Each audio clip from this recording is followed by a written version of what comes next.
Kyrie Irving is going to leave a team worse than how he found it. It's like what he excels at, dude. When he left the Cavs, they're in fucking shambles. When he left the Celtics, they're in fucking shambles. When he left the Nets, they're in fucking shambles. Like, he does not know how to go to a team and play the game of basketball like a team player. And if I'm an NBA GM right now, are you signing Kyrie Irving? No. I don't know how you could right now.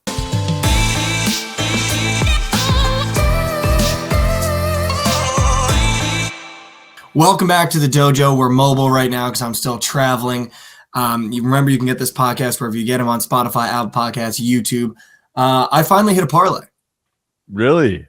Finally hit an MLB parlay. Don't know if you saw it, but I finally hit an MLB parlay.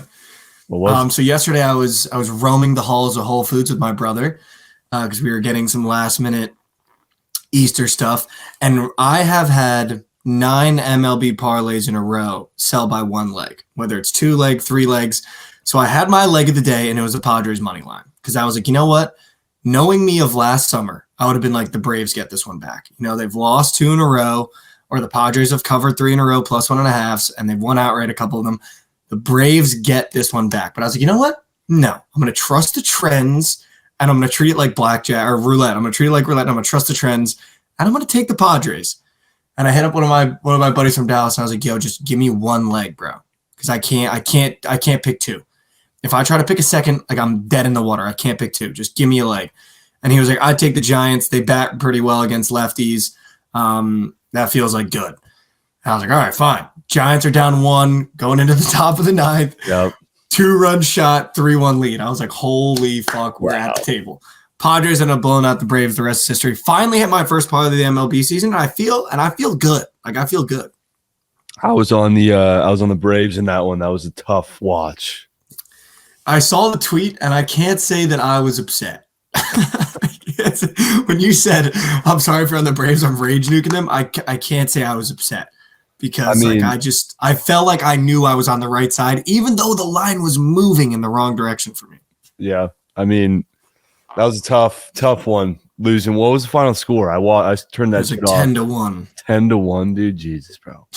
I was getting flamed in the DMs for the rage. It was the only game on at the time, and nothing else was after it. So everybody was betting on this game, and I had just lost Angels money line after scoring 11 runs. They score 11 runs and lose the game. Like, nobody else does that but the Angels. So I was looking for a rage nuke after that horrible loss, and I went with the Braves, and that was not a good idea. I remember seeing your tweet, and it was like, Kikuchi's throwing turkeys today. It's just insane that, like, Detmers ended up throwing turkeys as well. Yeah, I mean, he was throwing lights out, and then he got in some trouble, bases loaded, and then Matt Chapman hit an absolute Easter egg missile. Just nuke job. Grand slam.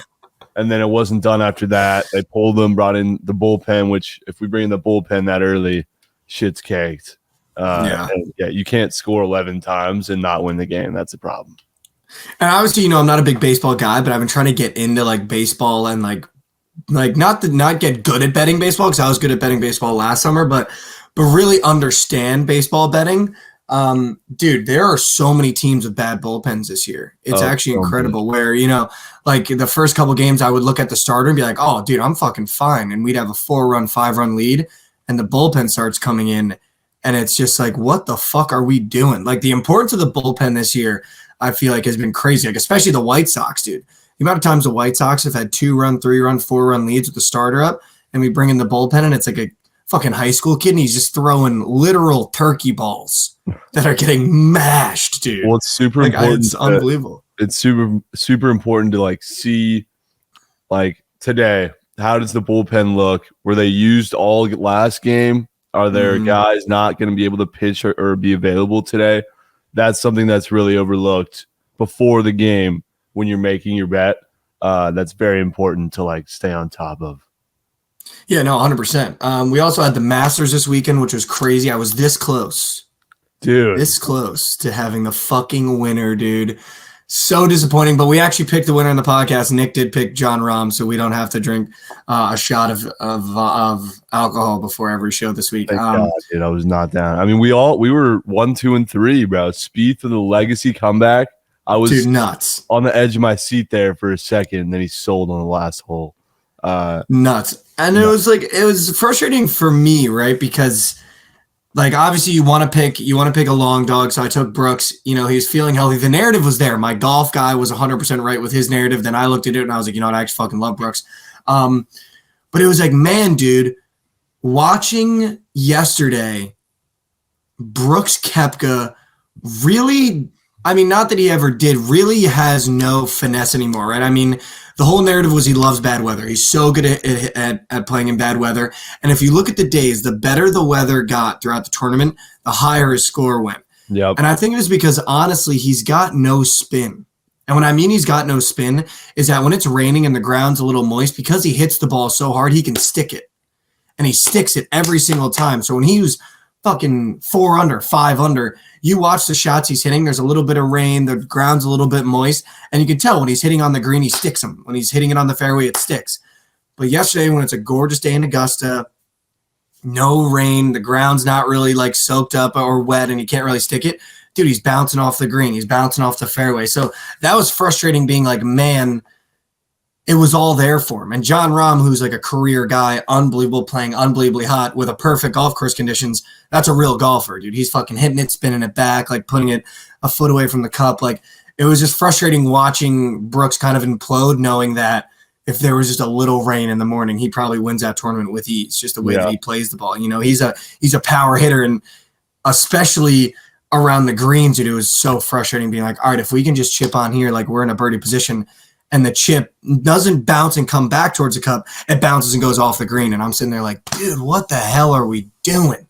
Isn't it absolutely just the worst thing ever when your guy is coasting with the lead like 3 out of the 4 days of the tourney just for him to sell on the last day? That shit blows.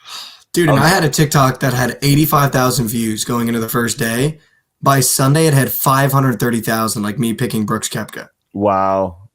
And then, of course, I wake up on Sunday, dude, and fucking BR Betting makes Brooks Koepka their squad ride at plus 100. I almost threw my phone through the wall, dude. I was like, these fucking bozos. I was like, next thing I need is fucking bad down Derek to say he wants Brooks Koepka to win too, dude. I'm going to just literally throw myself off my roof.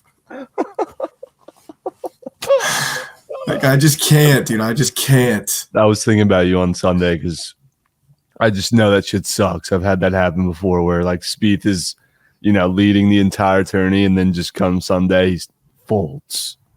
Dude, like the worst part is I'm sitting there and like, my dad kind of keeps up with the social media stuff. My mom, not at all. My sister, not at all. My brother, not at all. And we're sitting there and my dad's like, oh man, Brooks is imploding. Brooks is imploding. And then like we're watching it a little bit and like Brooks will have a bad shot. And my mom will be like, oh, is that bad? I'm just like, can everybody please just shut the fuck up for 5 minutes? Because I'm literally about to explode in this living room, dude. But no, it was a good Masters, though. I think all in all, I have to say, so I was talking to like my dad about it a little bit, and watching the Masters, the pettiness towards the Live Tour, I feel like is just so unprecedented at this point. When Brooks Koepka and Jon Rahm are tied, K comes before R. So Koepka should be above Rahm on the leaderboard. But if it's a Live guy versus a PGA guy, they put the PGA guy above him. No way. So little stuff like that. Yeah, dude, little stuff like that. If let's say Spieth and Mickelson are tied, Spieth will be above Mickelson, even though they're tied. Really? And it's normally supposed to be alphabetically. So there's like little stuff like that. And then like the announcers too are throwing like subtle shots. And listen, I get it, right? Like this whole narrative of the PGA is kind of the classic tour or whatever, but I don't understand the whole like blood money thing, right? When you look at the sport of golf, right? Jon Rahm just won the most prestigious tournament in the entire PGA, right? He just won the Masters, came back, unbelievable comeback. He only won about $3.2 million. Mm-hmm.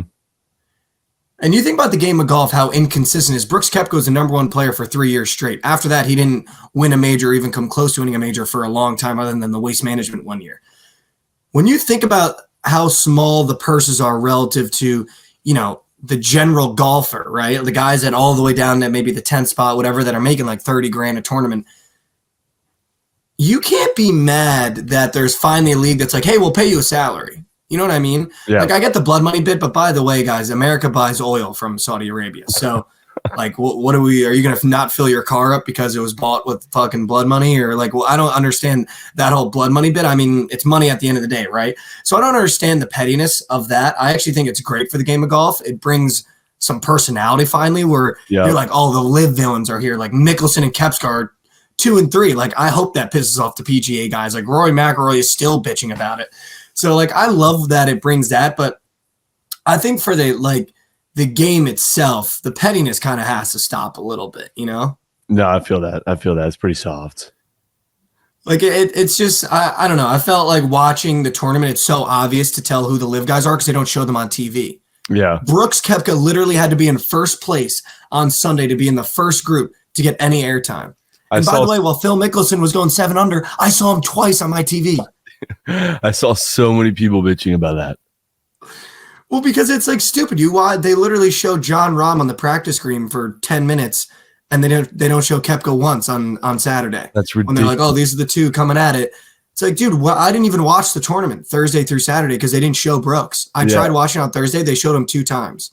I was like, I'm not going to watch this tournament. He's literally like 7 under right now. They're not even showing the guy play golf. I saw that like some guy had to basically, in order to watch Brooks, you had to like watch individual holes. Yeah, dude, you literally had to like go on like PGA.com and like watch per hole to like keep track of him. Stupid, dude. Yeah, so like stuff like that is frustrating, but it was a good Masters. It got me hungry for golf again. I don't know if I'm going to be betting on every tournament, but it kind of is. It's one of those tournaments where when it's on, you're like, damn, you know what I mean? Like this is up there with the best of the best in sport. But to shift gears here for a second, go back to the diamond. Yeah. The MLB goat whale that you cooked up looks so good. Dude, it looks phenomenal, right? The only thing that's sus is Sandy, but I mean, it's game day today. It's Sandy day? It's Sandy day. Wow. Today. Okay, we're going to have to tap it's Sandy day. Dude, I will say, like, it is a high number for Sandy. However, he's the only guy in the league that goes a complete game, multiple times a year. Dude. So, like, that gives us a shot. The only guy I'm actually still worried about is Bozo, too. Dude, he had a hell of a weekend against the Angels this weekend. He had a great weekend, but 92 just, I'm realizing, is so high for RBIs. Bro, he's got to have double digits at this point. He had 2 nukes. Yeah, no, he's got to, for sure. No, he's on pace, right? He's on pace. I don't know, 92 and a half just feels so high still. Let me tell you, I've got Jose Ramirez in my goat whale. He has 5 RBIs, and it feels like pulling teeth getting those RBIs. So for Bichette, and his number is at 98 and a half. So for Bichette to have more than Jose at this point in the season, you're happy with what Bichette's doing.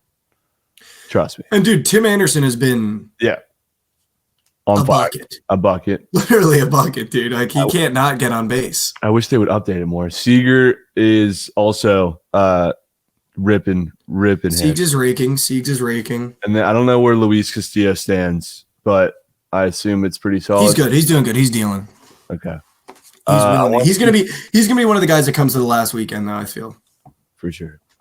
I want you to guess who leads the major leagues in strikeouts as of April 10th, 2023. Is it Lodolo?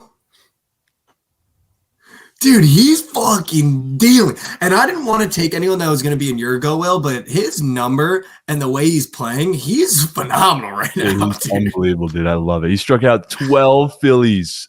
12 Phillies. And you think about that lineup too, right? Yeah. When I look at guys to take over strikeouts, there's like 5 teams that I always will look for. The Angels, the Dodgers, the Phillies, the Marlins, and those are basically my main 4 that strike out a fuck ton, dude. And so when I saw Lodolo was going up against the Phillies, I'm like, shit, we're gonna find out whether he's truly a GOAT or not. And because it's on the road, and Philly, I just watched Snell get rocked on the road in Atlanta, and so I was like, you know what? I don't like doubling down on taking his normal strikeout line and having him in the goat whale. But Lauren was like, no, you need to saddle up and nuke it with me. And so I nuked Lodolo on Saturday. Dude, he strikes out the side first inning, 2 strikeouts the next inning, strikes out the side again. Dude, I was just like, holy fuck. I love Lodolo. Dude, he is incredible. And especially, we talked about it too. That Phillies team, they don't have guys that get on base. They have guys that swing. They have guys so especially for a guy like pitcher, like for a guy like Lodolo, he's going to sit down 50% of that lineup every time he plays the Phillies, dude. And I think that's something they're going to struggle with all year too. 100%. Schwarber is a RBI double or a home run or a strikeout every time. Nothing else. It's crazy. Same with Castellanos. He feels like the same way. Either he's hitting a ding dong or he's striking out, and it looks ugly. Yeah. We got a Shohei Easter egg bomb. Needed that. Needed that. The Dodgers just got swept by the D-backs. No, they didn't. So this is what I was talking about. But this is what I was talking about, though. No, go ahead. I was going to say, I said they got swept, forgot it was a 4-game series. They won the first game. So 3-1, they lost to the fucking D-backs. So this is what I was talking about with why I took the Padres and what I was talking about a couple episodes ago in baseball. When a bad team at plus chicken gets hot and starts beating a good team, like we have to ride with them. Yeah. It happened with the Pirates and the White Sox. The Pirates fucking shit on the White Sox, and I was like, you know what? Next day, great starting pitcher. I think it was not Kopech, but it was someone like it wasn't Cease either. It was Giolito or whatever. And I was like, all right, Giolito on the bump. Like he sucks, dude. Yeah. But I was like, Giolito on the bump. Like the Pirates pitcher's fucking ERA is like 6. Like we should be good. Like let's take the White Sox now. They're a better team. They get the job done. Pirates beat them again. So it's like the stuff like that too. Like the Padres are playing. They had the better pitcher, but the Braves are still favorited because the Braves are a better team. But the Padres won 2 in a row. Let's just ride with the Padres. You know what I mean? Like let's just ride with the Diamondbacks. But it's so hard. I feel like honestly, if I was just betting by myself in my basement, it'd be so easy. But it's a little harder because we have to post everything. It's so hard to click that plus chicken button for the Diamondbacks because if they fucking lose, the little basement dwellers come out and they're like, why would you not just tank the Dodgers? And it's like, God, like why didn't I just tank the Dodgers? You're so right, bro. I'm just now realizing it's quite literally your game day. You got Luis Castillo on the bump and Sandy on the bump. No, yeah, I'm in trouble. Dude, you're going to need to lace them up tonight and get ready. I'm in trouble today, dude. I'm in trouble today. Do the Blue Jays play? Let's see. Yeah, the White Sox play. The Rangers play. Luis is pitching. Sandy's pitching. I don't think the Jays play. I mean, that's I got a whole goat whale in action. That's crazy, dude. That's literally my favorite thing ever. Nuts, dude. I got the whole goat whale in action. I saw that this morning and I was just like, oh my God. Like everything matters now. Like everything matters for me today, dude. It pisses me off, dude, especially because it's starting well. Like, at least in the NBA one, I could chalk it early in my head because I was like, oh, Luka's a fucking bum. Yeah. But, like, man, dude, the go well starts going. Yep. Shout out Trent for selling the NBA go well. And shout out Dylan Brooks for proving everybody wrong, dropping 220 balls. But, like, should we even be impressed by that when he's, like, they ran their offense through him for the past, like, 3 months and he only got 2? Yeah. No. Like, you know what I'm saying, dude? I'm going to be praying on the Grizzlies' downfall. I'm going to be fading them all playoffs. Fuck the Grizzlies. Oh, dude, yeah, it's going to be. But I will say, I'll defend my tweet because I saw you question mark my tweet. John Morant, like, posterized someone. He's a fucking bozo, and the Grizzlies are my least favorite team. But when he plays basketball, like, it is fireworks every time. So, like, it is hard to be like, man. Why do you think he was in the fucking go wheel? Why do you think he was in there, dude? Yeah, you just can't cap a little pea shooter in the strip club, dude. They didn't teach me that in sports betting 101, dude. They didn't teach me to think about the off the field antics that could occur when crafting a go well. Yeah, you know, the strip club with the pea shooter. I don't think anyone saw that one coming, dude. I would have almost preferred him have like a full-blown rifle. Like versus the pea shooter. Like if he just pulled out like an M16 and was just like in the club, like getting a dance, like would have almost preferred that versus like the little like pea shooter that he held with 2 fingers, like waved in front of the camera. Like it just like, it's kind of like, what are we doing here, man? Is that like our mobile Glock? Like we just keep that one in our sock like, just in case. Yeah, I didn't really get that. But speaking of the NBA, bro, did you see Kyrie Irving denied an exit interview for the Dallas media? I did not see that. No way. Oh, yeah. That's nuts. And Luka denied the rumors that he wants a trade. But, dude, I mean, again. What an absolute weird tank job that was. Like tank job out of nowhere, dude. Like literally out of nowhere. And it's like, dude, again, Kyrie Irving is going to leave a team worse than how he found it. It's like what he excels at, dude. When he left the Cavs, they're in fucking shambles. When he left the Celtics, they're in fucking shambles. When he left the Nets, they're in fucking shambles. Like, he does not know how to go to a team and play the game of basketball like a team player. And if I'm an NBA GM right now, are you signing Kyrie Irving? No. I don't know how you could right now.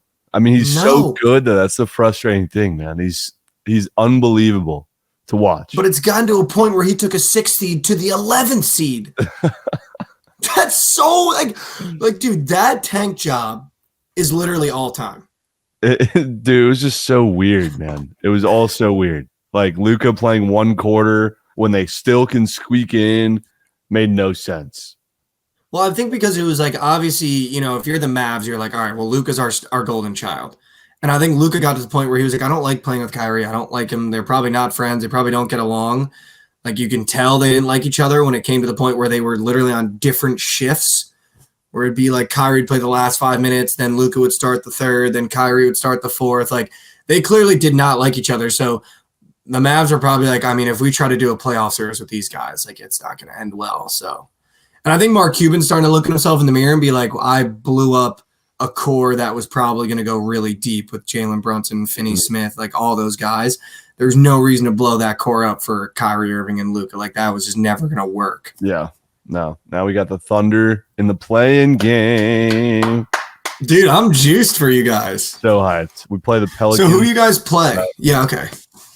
I really wanted to play the T-Wolves because they are a shit show right now. Yesterday, the last day of the NBA was bonkers. So weird, dude. We had all these like fights going on with teams, and you know, we had random 40 balls being dropped by players who hardly play. It's crazy. But no, yesterday was weird as shit. But I really wanted to play the T-Wolves because they just lost McDaniels. His hand's fucking fractured after he punched a wall. You got Gobert in shambles because he's fighting with Kyle Anderson. So they're, you know, definitely not playoff ready, but they have to play the Lakers now. So Lakers got lucky with that. We have to play the Pelicans, which I'm definitely worried about. Ingram's a fucking beast. Dude, so I was watching the Masters yesterday, and every time I refreshed Twitter, something was imploding in the NBA. I was like, what the fuck is happening, dude? Like, literally every time I refreshed it, it was like something like absurd was happening. But I have to say, dude, that trade for Rudy Gobert is going to go down as one of the worst trades in NBA history. I don't think you could give me another trade that's going to end worse for a franchise than Rudy Gobert to the Timberwolves for 3 first-rounders, fucking, like, the Kings ransom, D'Angelo Russell. Like, what were they thinking? The guy was, like, awful on Utah. Donovan Mitchell didn't like playing for him. And the Timberwolves were like, you know what? We already have an unbelievable center in Karl-Anthony Towns, but let's go get a center that, like, sucks and give him, like, a bunch of first-round picks, dude. Let's give away everything for him. Yeah. The front office is like, I'm thinking Rudy Gobert. And some guy was like, the whole house. And they were like, what do we give up for him? Everything. Everything. And like, it was the most Rudy Gobert interaction because he punched him in like the pec and he like turned his hand all the way over like that kid that just has no idea how to use his hands in like a conflict. And I was sitting there, dude, like I watched it and I started like laughing out loud. So I was like, only Rudy Gobert, who's like 7'4", could be mad and be like, And like Kyle Anderson just be like, what the fuck was that, dude? Like the punch was the most botted punch I've ever seen. He was like so mad. He was like, It's like, dude, what? And like, dude, he's also like 7'2", 7'3". Kyle Anderson's body did this. I was like, there was no force in it. He was like, what the fuck was that? Like, what? Like, what was that, dude? Like, I mean, like, there's shambles. I mean, Jaden McDaniels punching the wall. Like, just save Anthony Edwards. That's all I care about. For real, dude. For real. He deserves better. Can we get him out of there? Oh, but I mean, it was a crazy last day in the NBA. I think the playoffs are starting to heat up. I think it's gonna be really exciting. I want to start our week and end our week every week with the two segments that we introduced last episode, so the Common W and the Cake Report. But before that, I did want to talk Zion. I need a 30 for 30 at this point, man. I seriously do. You're gonna miss your team's playoff run for the third year in a row. They already counted him out for the play-in, and they're saying he's doubtful for even if the Pelicans make it in for the play. Like, what is going on? There's been no major injury. There's been no major report on a surgery. Like, what is happening? Does he not want to play? Is he still too overweight? What is going on? Well, I kind of agree with him not playing right now because, I mean, with the West as stacked as it is, why even try and force a playoff run that is pretty unlikely when you can come back next season with a fully healthy roster ready to make sense? But I would say it's not unlikely, though. This Pelicans roster, if he's playing, can, I would say, beat anyone in the West. I don't really see anyone that – I mean, he dominates the paint, dude. He was literally scoring at a 50% clip for an entire season. Yeah, he's proven in college and the NBA. No one can really guard him. You have C.J. McCollum. You have Brandon Ingram. You have Valanciunas. You have all these guys. You have Alvarez for defending. Like, what? This Pelicans team can win a championship. They can. With the way Brandon Ingram plays, if he comes back and just plays basketball, I don't even understand why he wouldn't play. I mean, if he's not 100%, which he must not be, why put a 70, 60% Zion out there for an unlikely playoff run? And I guess that's kind of my point. How is he not 100%? You know what I mean? I feel like it was the same bit last year. He's sitting out for the entire season. He misses the playoffs. But there's no big injury. Yeah. At least with the Lonzo Ball situation, we're getting doctors don't know what to do. Yeah. He still has pain. They're going to just try another surgery. But they don't know where the pain is coming from. With Zion, it's just he's not 100%. Neither am I, man. But I don't understand the whole I don't know. I just need a 30 for 30. I need. Yeah, I mean, I think he's just such a impactful player, such a generational player that you don't want to fuck this up. Yeah, but it feels but what is going on? I have no idea. Tell me what's going on. I can't even tell you what's going on. I'm just trying to, be the other guy here, but. I have no idea what the fuck is wrong with him. What is wrong? But I hear your side of the point. That's what I'm saying. I hear what you're saying. Is it his foot? I don't know. I'm literally gonna Google. I'm gonna Google right now. What's wrong with Zion Williams? Every time they're oh, he's just not 100%. Damn, dude, I can't believe he had a right knee contusion. No. What was it? Okay. All right. I just want to know what date this fucking happened. Because he hasn't played in months. Has he even played this year, dude? I feel like I haven't even seen him this year. This is what I'm saying. January 2nd. I think this might be of last year. I don't know if it's this January because I don't know if he even played this year. He left the court with a right hamstring strain. That's not even a tear. Not even a pull. In January. Dude, I wasn't a great athlete, but I strained my hamstring and was practicing the next day. I've pulled a quad and played 2 games later. He played 61 in his sophomore year out of 72 games in 2020, 2021. Missed the entire 21-22 season with a broken foot. Returned to play 29 out of 80 games this year. Damn, bro. He's hardly played.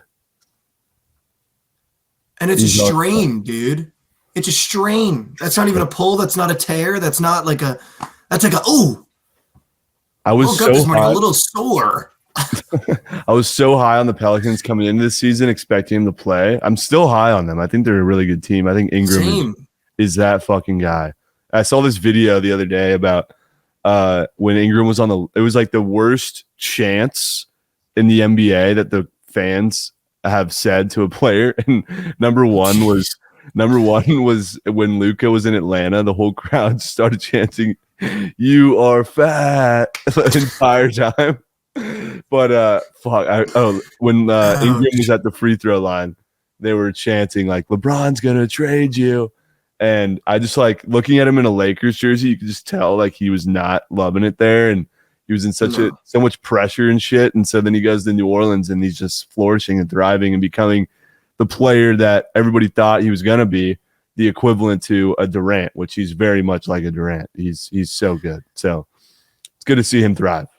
Dude, when you think about the core that Laker team had, they probably win a championship if they just let time take its course. They had Lonzo Ball, who, before he got hurt, was probably the best Swiss Army knife point guard. Electric. You had Kyle Kuzma, who averages 25 on the Wizards. Yeah. You had Julius Randle, who's been an MVP candidate for 2 years straight. That drops like 40 now. Yeah. You had Brandon Ingram, who's probably one of the best scorers in the NBA, bar none, when he's on. Dude, holy shit. And then you had D'Angelo Russell, who has been an all-star multiple times and is now back, but is one of the best, 1-2 punches in basketball as well, as like a great second weapon. Like that's a starting five that right now you put together, they probably compete for a championship. That's a crazy starting five, bro. Unbelievable. All drafted by the Lakers. Yeah. And all traded away. That's insane. Like nuts, dude. Nuts. That they had all those guys, dude. You think about all those guys. All those guys have been all-stars other than Lonzo Ball. Yep. Or not Kyle Kuzma. And Laker Nation, I guess, was just so quick to react to, wins and losses with this team that it just got to a point where they're like, we need a fucking championship now. Yeah, they were just offloading everybody. Yeah, everybody. So they got their Mickey Mouse ring. But, dude, I'm telling you, I was getting shit on for that take about the Lakers, man. I mean, I'm really confident, bro. They're going to win their first series of this playoffs. Are they going to win the finals? I mean, obviously, a lot of fucking things have to happen for that to actually happen. But, I mean, I feel good about this Lakers team, man. They're going to win their first game or first series of the playoffs. Felt good about this Laker team, and then I bet on them to beat a Paul George-less Clippers in a must-win game for them, and they got their fucking tits beat off, and now I don't believe in them. I think the Lakers can beat the Suns. I don't think they can beat the Clippers in a 7-game series. I think the Clippers are going to be a sneak team in the West. I would be careful with the Clippers for whoever's got to play them. Like they are very sneaky good. They are. Where are we at with Paul George? Is he done for the season?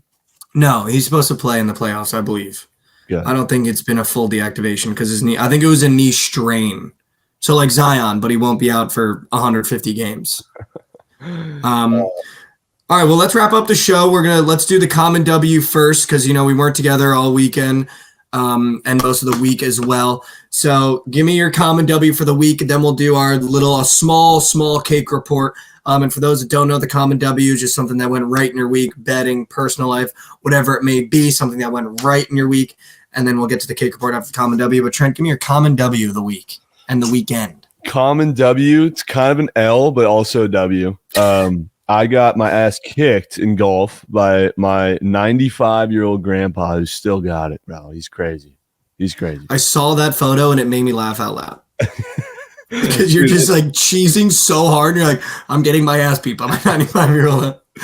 Dude, it's like he really helps me realize that when you're playing golf, it's not about how fucking hard you could swing, how far you could hit the ball. Because this guy's 95 years old with club speed like this, bro. And it just goes straight down the fairway. And meanwhile, mine's fucking, I'm like, that shit is so shanked right, bro. I'm literally on the other green. I shit you not. I hit a drive. I'm on the green of a different hole. And meanwhile, he's dead center on the fairway of the hole that we're actually playing. And I'm like, dude, why am I hitting it 110% when I can just give it a 60% swing and I'll be in the middle of the fairway? But the club no, speed just murdered me. dude. Literally, I swear, bro. He's going straight down the middle, and you're just fucking. And I'm like, trying to fucking mash it. Just piss on the ball. I'm like, I'm not letting this dude fucking beat me, man. He's 95. He doesn't have my type of strength. And I whack it, bro, and that shit goes on Sick the other club speed, Grandpa. Check this out. Just so far right, dude. Shank. No, I love that. I love that he still got it, dude. That's fucking awesome. Yeah. So I think mine would be I got to spend some time in New York again, going out with my buddies from home. Haven't seen them in about 5 to 6 months. So it was good to, get back out in the city, go a little crazy. We ended up at this Irish pub on Thursday night, and I feel like everyone that lives in New York ends up finding their pub where no one really goes to, but somehow stays in business. But it's probably because you spend like $400, $500 there, and like it's just unlimited service, and they'll take like 6 drinks off. And we went out on a Thursday in New York, ended up at this like small little pub, just me, my buddy, and 2 of his friends from school, and we get there at midnight. There's like touch tunes. We have like $10. You feel like you own the bar with $10 in touch tunes. You get like 12 songs. So we're like queuing up songs. They like know the bartenders, so they're being super nice, and we're just like doing our bit.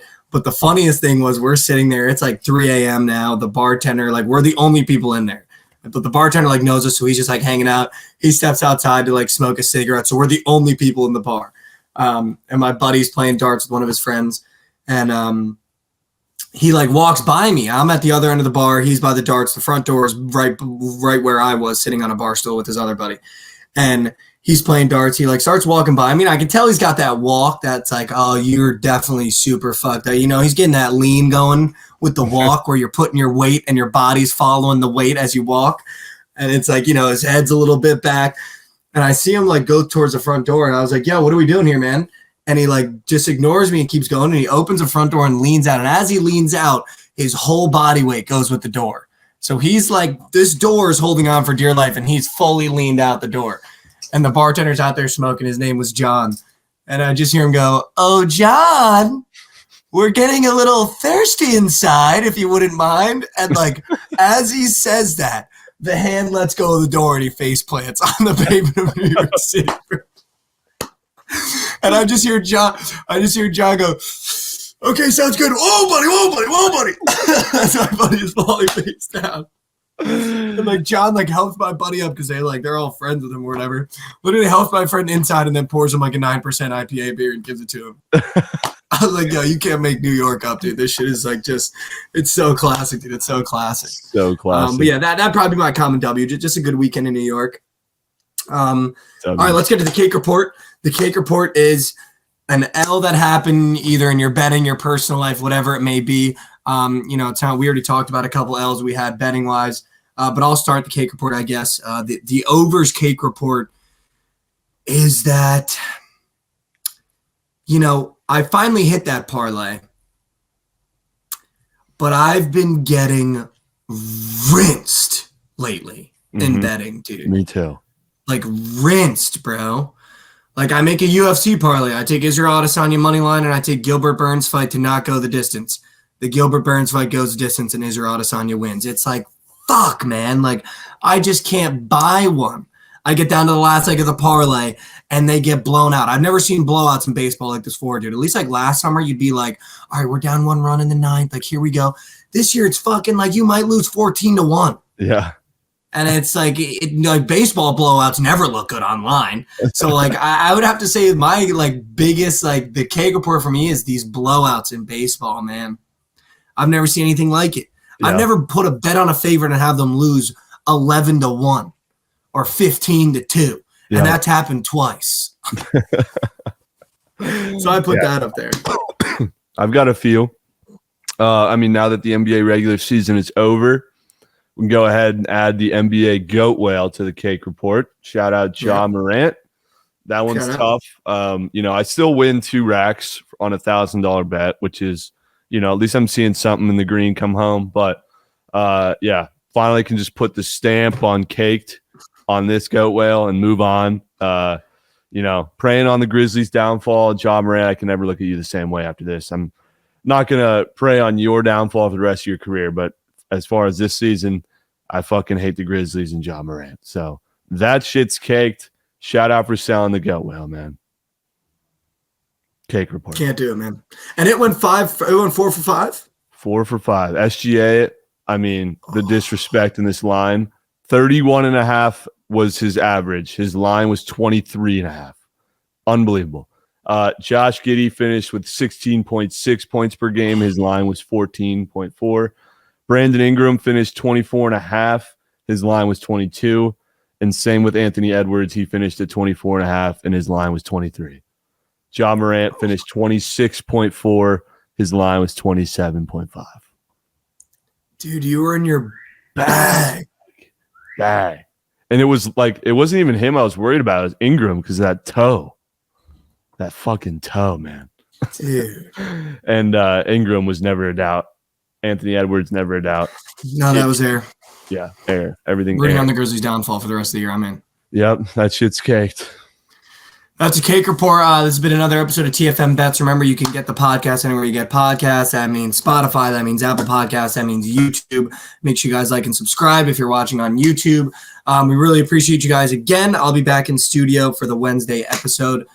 We got plenty of great content coming for the NBA playoffs, for the rest of the NHL season, which we didn't even get to talk about today, but I do want to touch on next episode. Trent, tell them where they can find you.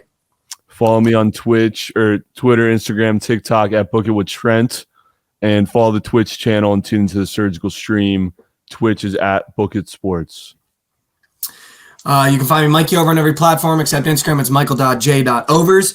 I will see you guys next episode. Thank you so much for listening. And as always, we will in fact be. We'll be sees. Appreciate you guys.